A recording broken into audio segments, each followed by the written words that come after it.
안녕하세요. 마요입니다. 보시는 것처럼 전반적인 이 암호화폐 시장이 이 초록색의 상승하는 코인보다는 요 빨간색의 이 하락하는 코인들이 좀 더 많은 상황으로 여전히 이 약세 흐름 속에 좀 있다라고 볼 수가 있을 것 같은데, 그럼에도 이 비트코인 같은 경우는 오전 한때는 이 64K를 또 넘어서는 그런 움직임을 또 보이기도 했습니다. 그러면 요 차트로 한번 좀 보시게 되면, 요게 지금 4시간 봉 차트거든요. 그래서 어제 저녁에는 좀 약간의 이 하락세를 좀 키우는 그런 불안함을 보이기도 하다가, 오늘 아침에 들면서 재차 요런 좀 상승이 나오면서 한때는 또 64K를 넘어서기도 했는데, 그런데 얼마 안 됐어요. 지금 요 하락세가 좀 다시 나오게 되면서 지금 현재는 63.4K를 또 보이고 있는 상황이기도 합니다. 그래서 어제 한때는, 그러니까 어제 밤만 해도 요 61.7K까지 또 하락을 하면서 좀 그 불안감을, 그러니까는 혹시 이 61K가 무너지는 거 아닌가 하는 그런 불안감을 또 키우기도 했었는데, 그래서 제가 어제 저녁에 뭐라고 또 말씀을 드렸었냐면, 어제 저녁만 하더라도 요 히트맵을 보시는 것처럼 전반적인 이 장세가 빨간색의 이 하락세를 좀 보이고 있으면서, 비트도 이제 이때만 해도 62K 부근에서 또 움직이고 있기도 했습니다. 그래서 제가 뭐라고 말씀을 드렸었냐면, 지금 이 상황은 전반적으로 암호화폐 시장이 좀 불안한 모습을 또 보이고 있긴 하지만, 제가 생각하기에는 이 지금의 장세는 추세적인 방향성을 이어나가는 것 뿐이지, 우리가 공포에 떨면서 좌절하고 혹시 또 매도를 고려하거나 이런 고민을 할 시기는 전혀 아니라고 생각을 한다라고 또 말씀을 드리기도 했습니다. 그러니까 이 추세적인 방향성을 이어가고 있다라는 게 이게 무슨 말이냐? 최근에 이 암호화폐 시장의 움직임을 보면 며칠간 지금 계속 요 하락 추세 속에 있었잖아요. 그러니까는 지금 계속 하락 추세 속에 있다 보니까 뭔가 또 계속 또 하락을 이어갈 것 같은 그런 심리적인 요인이 작용을 해가지고 그런 장세가 이렇게 지금 나타나고 있는 것이지, 지금의 이 장상황을 너무 두려워할 상황은 아니다 라고 또 말씀을 드린 거예요. 그러면서 제가 무엇을 보여드렸냐면, 요 달러 지수를 또 말씀을 드리면서, 그러니까 어제 그 시간에, 그러니까 이 암호화폐 시장이 약세 흐름을 계속 보이고 있을 그 시간에 달러 지수는 어떻게 또 움직이고 있었느냐, 보시는 것처럼 그 전날만 해도 요런 좀 비교적 긴 양봉이 나오면서 요 상승 채널의 또 중반까지 올라서나 싶었는데, 근데 또 어제 이 막 장세가 좀 불안할 그 당시에는 보시는 것처럼 요 달러 지수가 채차 이렇게 좀 하락을 하면서 다시 또 요 상승 채널 요 하단까지 내려온 또 상황이기도 했습니다.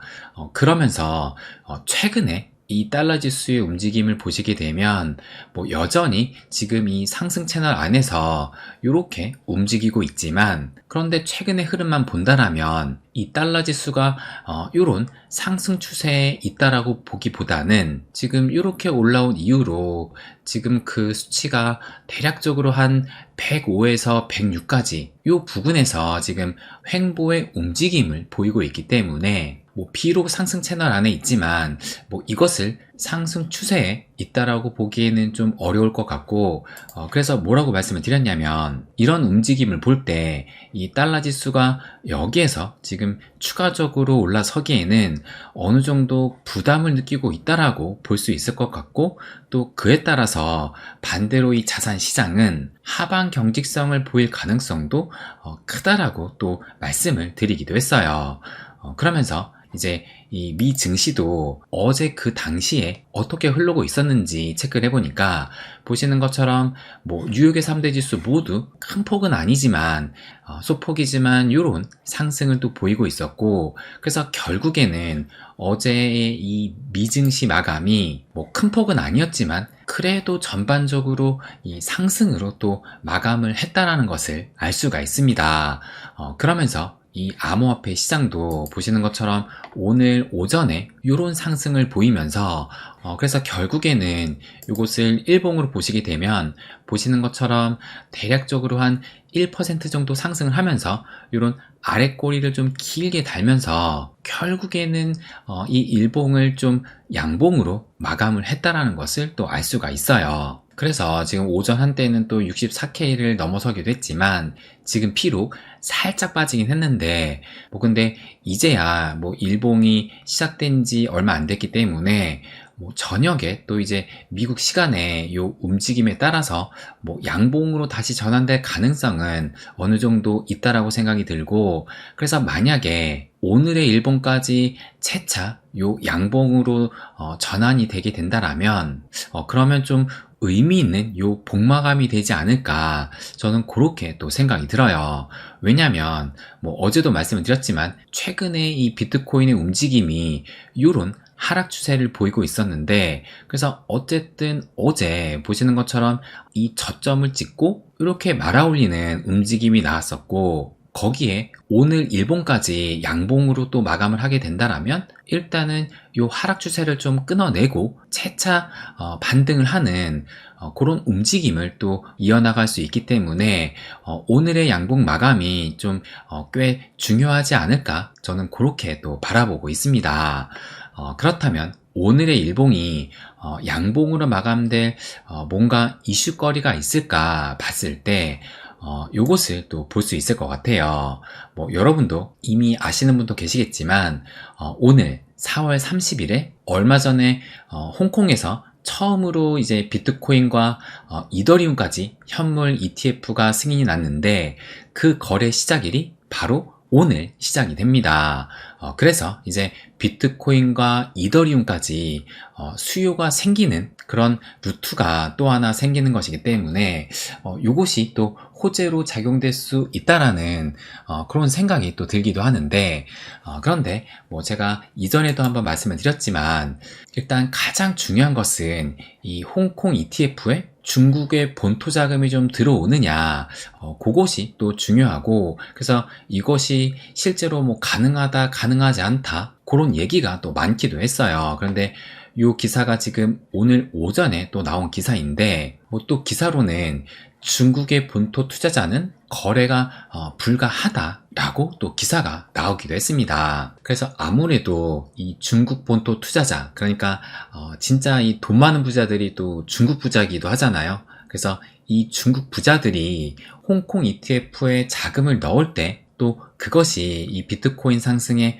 크게 또 기여할 수 있다라고 우리가 기대를 하고 있는 것인데, 근데 지금 일단은 거래가 불가하다라고 하는데 사실 좀 까봐야 될 것 같긴 해요. 그런데 그럼에도 불구하고 또 요 기사를 보시게 되면, 이것은 어제 나온 기사거든요. 그러니까 홍콩 최초 비트코인 이더리움 현물 ETF 발행사가 상장 첫날에 미국 기록을 넘어설 것이다 라는 이런 발언을 또 했다라고 합니다. 그래서 좀 자세하게 보시게 되면 이 현물 ETF 발행사가 여기 차이나 에셋 매니지먼트라는 이 발행사인데, 그러면서 뭐라고 했느냐, 보시는 것처럼 기자 간담회를 열고 홍콩에서 최초로 거래되는 우리의 암호화폐 현물 ETF 거래량은 미국의 첫날 거래량인 1억 2,500만 달러를 넘어설 것으로 예상을 한다라고 얘기를 했어요. 그러면서 몇 가지 이유를 들었는데, 여기 보시는 것처럼 미국과 달리 현물 및 현금 상환을 모두 허용을 한다라고 또 얘기를 하면서 그 다음에 비트코인 채굴 기업도 얘기를 하고, 저는 무엇보다 요것을 좀 주목을 했어요. 그래서 요것이 무엇이냐면, 우리는 또 다른 수요층을 흡수할 수 있다라고 얘기를 했는데, 저는 요 또 다른 수요층은 인정할 만하다라고 좀 생각이 또 들기도 했습니다. 그럼 어떤 수요층이냐, 여기에서 구체적으로 언급을 하진 않았지만 제가 생각하기에 또 다른 수요층이 저는 여기에서 좀 찾아볼 수 있다라고 생각이 들었습니다. 그래서 이게 무엇이냐면 4월 27일이니까 며칠 전에 나온 기사예요. 그래서 미국 기업은 ETF를 포함을 해서 암호화폐를 담보로 사용하는 것이 불가하다라는 요런 기사가 또 나오기도 했어요. 그러면서 좀 자세하게 보시게 되면 미국의 증권 예탁 결제원인 DTCC 규정에 따라 4월 30일, 그러니까 오늘이에요. 오늘부터 기업은 더 이상 ETF 및 기타 현물 상품을 포함해 암호화폐를 담보로 사용할 수 없다라는 기사가 또 나왔던 겁니다. 그래서 이 기사가 나오고 나서 트위터에 이 트윗이 한동안 또 퍼지기도 했습니다. 그러면서 뭐라고 나왔냐면 속보라고 해가지고 시장에 거대한 악재가 하나 나왔습니다 라고 하면서, 그러니까 이때가 4월 27일 한창 장이 좀 떨어지고 있을 때 가뜩이나 장 분위기가 안 좋은데 뭐 시장에 커다란 악재가 나왔다고 하면서 조금 전에 말씀드린 요 DTCC에서 발표한 이 암호화폐를 담보로 활용할 수 없다, 요 내용을 전하면서 이게 뭐라고 얘기를 하냐면 비트코인을 팔지 않고 담보로 돈을 빌려 생활하겠다는 마이클 세일러의 큰 포부는 좌절되었습니다 라고 하면서 이 트윗이 며칠 전에 상당히 또 퍼져나갔다는 것을 아마 여러분도 보셨으리라 생각이 듭니다. 그런데 이 기사를 한번 좀 보여드리게 되면 홍콩 증권거래소는 암호화폐 현물 ETF도 주식담보대출이 가능하다라고 이런 기사가 또 나오기도 했어요. 그러니까 지금 뭐 미국에서는 ETF를 포함을 해서 암호화폐를 담보로 사용하는 것이 불가능하다라고 했지만 지금 이 홍콩에서는 이 현물 ETF도 주식담보대출이 가능하다라고 했기 때문에 만약에 어떤 누군가가 이 암호화폐 현물 ETF를 통해서 담보대출을 받고 또 뭐 그 자금으로 뭐 어떤 활용을 원한다고 했을 때 홍콩에서는 이것이 가능하니까 조금 전에 말한 요 또 다른 수요층을 이 홍콩에서는 흡수할 가능성이 어느 정도는 있겠구나, 이런 생각이 또 들기도 했습니다. 그래서 확실히 또 다른 수요층을 흡수할 만한 어떠한 요인은 좀 있다라고 보여지기도 하고, 그리고 뭐 이렇게 지금 미국 기업에서 이 암호화폐 담보 사용이 불가능하다라고 했지만, 근데 저는 이것이 진짜 악재라고 생각하진 않아요. 왜냐하면 이것이 뭐 죽을 때까지 뭐 영원히 계속 불가하게 놔둘까? 라고 생각을 해봤을 때 지금 뭐 홍콩도 지금 이렇게 허용을 하고 있는 마당에 미국이 과연 언제까지 이것을 불가능하게 놔둘까? 라고 생각이 들고, 뭐 지금이야 이 암호화폐 시장이 이 과도기 성격의 그런 흐름을 보이고 있기 때문에 정식적인 이런 자산으로 좀 인정이 안 돼서 이런 결과가 나왔다라고 보는 것이지, 이 암호화폐가 어느 정도 보편화되고 또 투자자들의 인식 속에도 이것을 좀 자산으로 인식하는 그런 시기가 또 다가오게 된다라면 이것은 뭐 언제든지 다시 허용으로 좀 바뀔 수 있다라고 생각이 들기 때문에 이것이 저는 뭐 진정한 악재라고는 생각은 안 해요. 그래서 어쨌든 오늘 이제 이 홍콩 비트코인 또 이더리움까지 이 현물 ETF가 출시가 되기 때문에 뭔가 여기에서 좀 긍정적인 흐름이 나올 수 있다라고 생각이 들고, 그래서 오늘 얼마나 거래량이 나오느냐에 따라서 내일 움직임까지도 좀 영향을 줄 수 있지 않을까, 그런 생각이 또 들기도 합니다. 그래서 오늘이 4월 30일 드디어 또 월말이 된 거예요.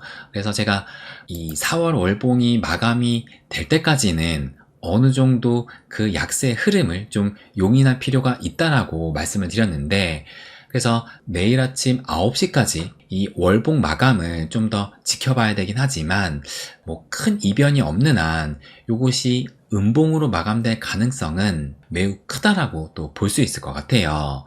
그래서 결국에는 이 7개월 연속 상승 흐름을 마감을 하고 어쨌든 요 음봉으로 이제 끊어냈기 때문에 5월부터는 뭔가 좀 이 연속 상승에 대한 그 부담감을 떨치고 뭔가 새 출발할 수 있는 그런 자리에 좀 다시 올라서지 않았나 생각이 듭니다. 그래서 지금의 이런 하락세를 오히려 좀 더 반겨야 되지 않을까 또 생각이 들기도 합니다.